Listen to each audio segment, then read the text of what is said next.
The views and opinions expressed on this program are those of the guests appearing on the program and do not necessarily reflect the views and opinions of 8 News Now or Nexstar Media Group. If it involves, any tampering of the mail, then we definitely would have a part in that investigation. Tonight on Politics Now, ensuring Nevada's election security, how the mail is being closely watched by federal agents. Plus, this president hasn't done anything to get done. He's just walked away. The I-Team sits down with Democratic presidential candidate Joe Biden on his coronavirus plan. Nevada, get your governor to open up your state. And President Donald Trump holds a rally just over the Nevada border in Arizona. Why his campaign rallied there instead of Las Vegas. From 8 News Now, this is Politics Now. We are just 3 days away from Election Day. Thank you for joining us here on Politics Now. I'm John Langler. Turnout has been big for this very unusual election. By the time all of the ballots are counted, Nevada will have passed 1 million early votes this year. Before Election Day, the turnout is already more than 53%. So here are some numbers through Thursday. So far in Nevada, more than 985,000 people have voted. 478,000 voted in person, another 500,000 by mail. Here in Clark County, more than 680,000 people have already voted. The break is split nearly down the middle, with half in person and half by mail. More than 342,000 early votes have been cast, and most of those, again, by mail. The next question, voter turnout. Across Nevada, about 45,500 more Democrats have turned in ballots than Republicans. 78,000 of those Democratic votes here in Clark County. So it may take a big Republican turnout on Election Day or a big share of independents for the GOP to win Nevada. This week was packed with visits from presidential candidates and their surrogates. On Wednesday, President Donald Trump held a rally across the Colorado River in Bullhead City, Arizona. Kristen Drummond explains why the president's trying to appeal to Nevadans from across the border. Several thousand people coming to the Laughlin Bullhead International Airport on Wednesday. President Donald Trump coming here to pitch Nevada voters from Arizona because of the Silver State's current social gathering restrictions. He did what he had to do to get a good-sized rally at a close enough location to Las Vegas. Chants and cheers for President Trump as he steps off Air Force One. The commander-in-chief cross-campaigns at the airport less than a week from Election Day. How many people are from Nevada? Not bad, not bad. The president rallying voters across the banks of the Colorado River from Laughlin, choosing to come here because Governor Steve Sisolak continues to cap crowd capacity at 250 people. President Trump is returning to the region after violating crowd restrictions at rallies in Nevada last month, including in Henderson. But some say this venue allows supporters from around the West to see him stump on the campaign trail and avoid violations. You get people from Arizona, Nevada, California. I've even heard about people from Idaho here, so it's a good central location. Trump speaking more than an hour to the crowd. Topics included the economy, Second Amendment, the border wall, questioning his opponent, former Vice President Joe Biden, and COVID restrictions in Nevada. But Nevada, get your governor to open up your state, please. Get him to open up your state. President Donald Trump immediately left on Air Force One to attend another airport rally in Goodyear, Arizona, about 20 minutes from Phoenix. Reporting from Bullhead City, Kristen Drummond, 8 News Now. Now, we have requested interviews one-on-one with President Trump. So far, his campaign has not made him available. Meanwhile, the I-Team's Vanessa Murphy did speak with his challenger, Joe Biden, on Zoom this week. Nevada has been hit so hard by unemployment. What would a Biden administration do to address that, and not a promise, but an immediate action? Well, first of all, an immediate action requires us to get the virus under control. One of the reasons why I think Nevada is being hit so hard in terms of employment is because in fact, people aren't coming to Nevada. They aren't coming to Nevada. You're not filling up your hotels. You're not the gaming industry. You're a gigantic part of your industry is hosting people from around the country, and they're not able to move. Number one. Number two, I would make sure in the meantime, immediately to deal with it, is I would make sure, were I the president, and I won't be able to do this until I'm elected if it occurs, and that is make sure that we pass into law and passed on to Nevada and the employees there exactly what the House has already passed. Unemployment insurance, rent insurance, making sure you not getting thrown out of your home or your apartment, making sure your mortgage are able to be paid. All the things that were passed by the House of Representatives, this president hasn't done anything to get done. He's just walked away. And thirdly, one of the things when I ran the Recovery Act, when we had that great recession, when we inherited from the Bush administration back when Barack and I got elected, I was able to get $88 billion out the door, but part of the 81 out the door without any waste or fraud. But one of the first things we did, we provided over $140 billion of state and local governments because they have to balance their budgets. And so what happens when they have to balance their budget, they're laying off police officers, firefighters, first responders, school teachers, and all the rest. And I would get, the House has already passed legislation to provide direct help to the state and local governments to keep people employed, to keep businesses keep businesses open, get people paid in that extra $600. All those things that Republicans are not doing, and quite frankly, Mitch McConnell used the phrase when he talked about the state of affairs in the states. He said, let them go bankrupt. So I would move what is already there, and I'd move it quickly, immediately. The casinos and conventions support our economy, and we do see some of the casinos, some of the casino floors are busy at times right now, but our COVID numbers are going up. I'm not connecting the two, but what would you do? What would your administration's role be with the states and a state like Nevada? First of all, I said I believe that one of the reasons why the casino floors aren't full and the hotels aren't full is because the rest of the nation is being bombarded and clobbered by COVID. We had 83,000 new cases in one day on last Friday, and then on Monday another 83,000 new cases. Deaths are piling up. We've already had 225,000 deaths. So what I would do is start to listen to the science. We paid too high a price for Donald Trump's chaotic and divisive tenure so far. Over 1,700 Nevadans have died from, and over 97,000 have been affected. Nearly 200,000 are out of job, and 98% of the culinary union members are out of work. Statewide employment, I think you got the highest, or one of the second highest in the nation. It's 12-point-something%, if I'm not mistaken. And Nevada's businesses are closing. Your schools aren't back to normal because he can't focus on what matters. He's failed to pull the leaders together, hammer out a deal for working people, mom and dad and mom and pop stores to be able to stay open.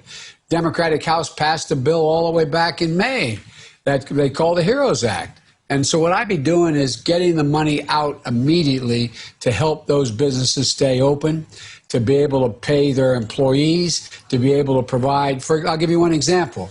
We can open schools, but it's going to cost about $200 billion overall for the entire United States because you got to provide the ventilation systems in the schools, you got to the sanitary systems, you got to provide for smaller classes, more teachers, you got to provide for the separation that it relates to in terms of plexiglass, all the things we can do, and where it's being done, they're able to open and people aren't getting sick. Former Vice President and current Democratic presidential nominee Joe Biden there talking to Vanessa Murphy. So the vice presidential candidates were in Nevada this week. Both of them were. Democratic candidate Kamala Harris, she was in Reno, followed by a socially distanced rally at the Doolittle Community Complex in the historic west side of Las Vegas. She was joined there by Congresswoman Susie Lee and Congressman Stephen Horsford, both of them, of course, up for re-election. Meanwhile, Vice President Mike Pence, he held a rally at Reno's airport on Thursday. The people who were there were required to sign an agreement, and the organizers had to maintain it would be limited to 250 people. The vice president was joined on stage by Congressman Mark Amodei, who is also up for re-election here in Nevada. Meanwhile, the Trump campaign and the Republican Party have filed two separate lawsuits against Clark County and state election officials. At a hearing in court on Wednesday, a judge denied the request by the plaintiffs to stop counting ballots. That lawsuit alleges signature verification scanners are set too low. A second suit requests information about election workers in Clark County, and that information includes the political affiliations of Clark County's bipartisan signature verification board. Both Lawsuits are working their way through the courts, and they're not expected, though, to stall the election. Next on Politics Now, making our election secure. I am unaware of any credible reports of any voter fraud being committed through the mail. A postal inspector talks to the I-Team about Election Day precautions. And fundraising for the bench. Why the district attorney in Clark County is getting involved in a race. Welcome back to Politics Now. One race that you've probably seen ads for is Nevada's next Supreme Court justice. And it's one of more than 130 seats on the bench statewide in this election cycle, but it's also the one getting the most attention. The I-Team's David Charnes discovered one contribution raising questions about independence between prosecutors and the bench. You've seen the ads. I'm Judge Doug Herndon. I'm Ozzie Fumo, and I'm running for Nevada State Supreme Court. Assemblyman Ozzie Fumo and Clark County District Court Judge Doug Herndon vying for an open state Supreme Court seat. The I-Team found they're getting help to get there. Campaign finance reports show hundreds of thousands of dollars flowing in from lawyers and big-name law firms, even the Clark County District Attorney, some who could one day show up in front of the bench. The Nevada bar prohibits a lawyer from, quote, seeking to influence a judge by means prohibited by law. It basically prevents a lawyer from bribing a judge. But campaign donations to a judge who could one day try your case, that's perfectly legal. Both campaigns say it's not about the money, but remaining independent in the courtroom. It's all about integrity. And if you have it, nothing else matters. And if you don't have it, nothing else matters. You've either got the ability to be independent or you don't. And if you're going to be not independent, then you have no business being in court, period. A 2015 report from the Brennan Center for Justice finds 63% of donations made to Supreme Court candidates nationwide comes from lawyers, lobbyists, and other business interests. In all, from small donations to the $10,000 cap, Fumo has raised $336,000 to Herndon's $776,000. It raises questions about, at the very least, perception. Dr. Francis Carlton is a political science professor at the College of Southern Nevada. He says the Constitution protects donations as a form of free speech. You have one side before the judge that's given a contribution and the other side hasn't, right? That's when it can be most problematic. So how could the campaign for Clark County District Attorney Steve Wolfson donate $2,500 to Herndon's campaign? Judge Herndon says the two men are longtime colleagues. I don't think that impacts my ability to be impartial, and I don't think, look, $2,500 is a lot of money, obviously.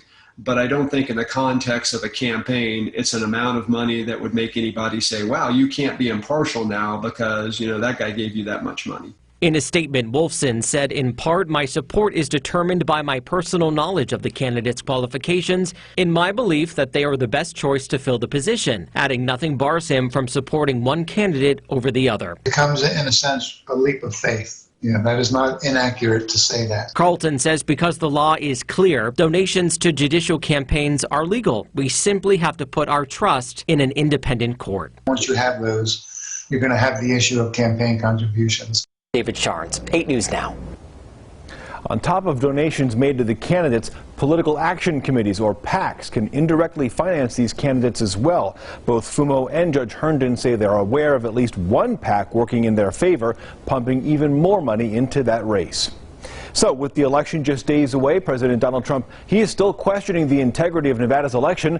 The I-Team has been digging deeper into the issue and found answers from one law enforcement agency you don't often hear about. Vanessa Murphy has that story you'll only see on 8 News Now. President Donald Trump in Bullhead City, Arizona Wednesday continued to undermine confidence in the election process in Nevada, particularly mail-in ballots. They're an option for all active registered voters in the state during the COVID-19 pandemic. We're a little concerned with all those ballots floating around in Nevada. Got a lot of ballots floating around in Nevada. An issue his campaign has been pushing: voter fraud. From your department's perspective, is voter fraud widespread through the mail?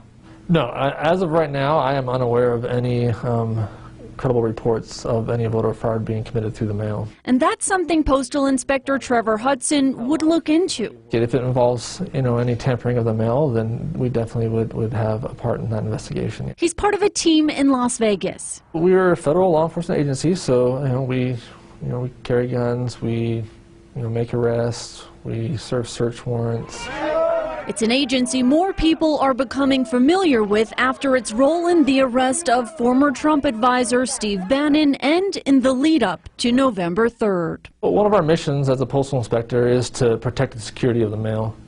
So that's something that we're trained to do and something that we do all the time. So that's something we'll continue to do through the election. 5 days from the election, the U.S. Attorney's Office sent 8 News Now a news release from the Department of Justice about protecting voter rights and about resources being used to investigate election fraud. Now, in addition to the postal inspector telling us there are no credible reports of voter fraud, I recently talked with the head of the FBI of Las Vegas. He also said voter fraud is not widespread. Nevada has secure voting machines, and he wants voters to feel confident. Vanessa Murphy, 8 News Now. If you believe you've been the victim of a postal-related crime, you can file a report. The number's on the bottom of your screen, 877-876-2455. Coming up next on Politics Now, when will we get results? You're watching Politics Now.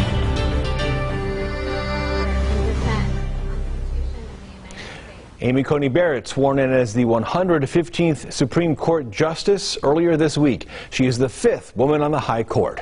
The White House ceremony was just moments after the Senate confirmed Judge Barrett 52-48 on Monday. The Senate has now adjourned until after the election. Across the country, record turnout is expected this election day. Many states like Nevada have expanded mail or early voting. Nevada changed the law this year to start counting 15 days before Election Day. But that's not the case in other states like Michigan.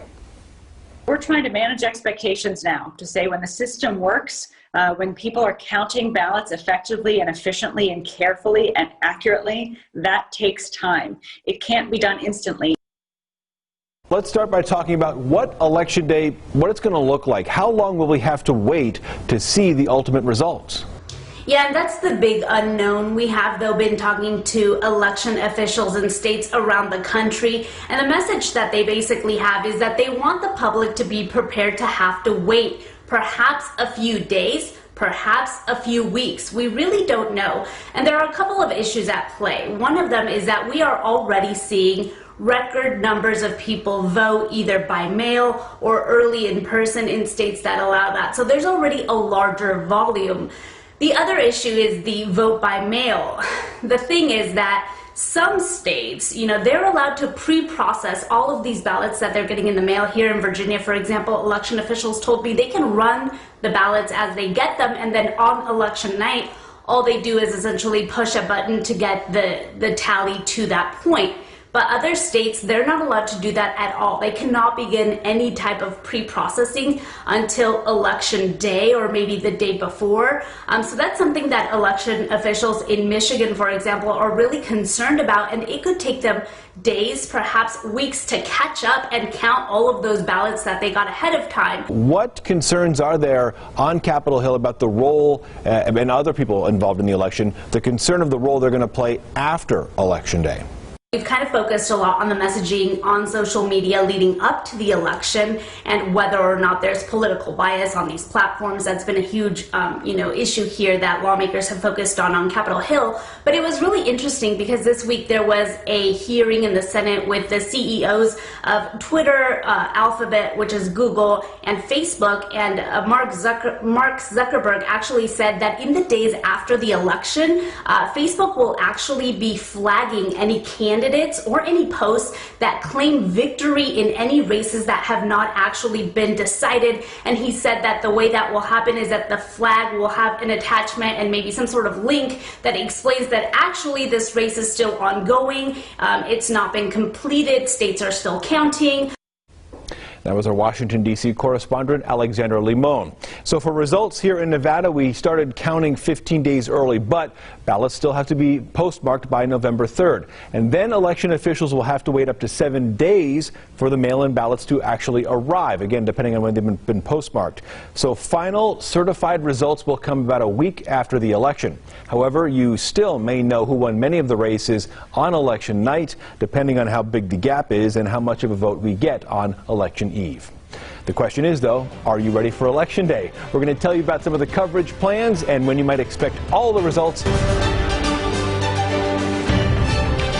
Well, what we're keeping an eye on next week. Have you heard? It's Election Day. First, we do want to remind you there is same-day registration available in Nevada, and also you do not have to go to a specific polling place this year. If you are voting in person, just head to the one that's closest to you, the polling location. We're going to have team coverage at the polls on Election Day here on 8 News Now and, of course, at 8newsnow.com. We're also going to have election experts joining us. Steve Sebelius from the RJ, he's going to join us for our coverage, and we'll bring you candidates who are involved in the election via Zoom all throughout Election Day. We start on air at 4 o'clock in the afternoon, on Tuesday rather, from 4 to 7, and after that we're going to give up-to-the-minute updates online and on television every half hour. We have an 8 o'clock results special on our digital platforms and a wrap-up program at 11 o'clock on election night. If you're still unsure about a few races and you haven't voted yet, or if you want to see a candidate's position on a certain issue, don't forget to check out our 2020 election interviews section at 8newsnow.com. We have all of the interviews that we have done with the candidates and the top campaign officials in all the major races and political analysts as well. It's all in one easy spot. Just check it out. We've got the presidential and the congressional candidates as well. Just look for the tab under News for everything you need to know. Please make sure you vote. We'll have a complete recap of Election Day on Politics Now next week. Have a good rest of the week.